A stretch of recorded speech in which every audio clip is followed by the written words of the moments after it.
So now on to Group C, Colombia versus Greece.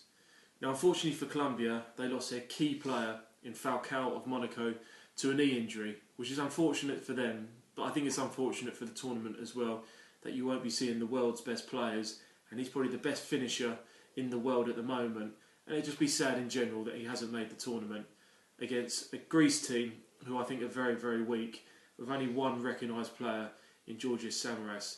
So Martinez of Porto for Colombia will now lead the line instead of Falcao.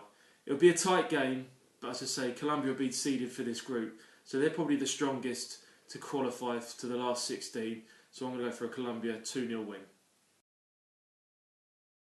And now on to England's group, and the opening game of that is Uruguay versus Costa Rica.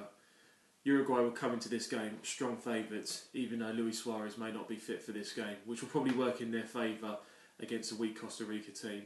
But of course, Uruguay have a fantastic player who plays for PSG called Edinson Cavani, who was once at Napoli, hottest striker in Europe at the minute, great finisher, and has had a great season for PSG.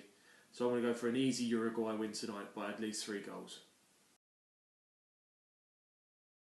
So on to England versus Italy, and this is a very, very tough game for England, who tend to always start tournaments with a draw, but it really does depend on how Roy Hodgson plays his team. Does he go with a defensive unit and hopefully get Italy on the counter-attack, or does he go out for all-out pace with maybe Sterling, Barkley, Sturridge and Rooney leading the line, and maybe just playing Henderson and Gerrard sitting?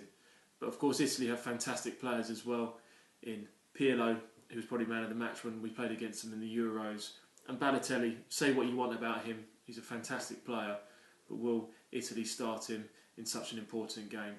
I think this one will be a draw.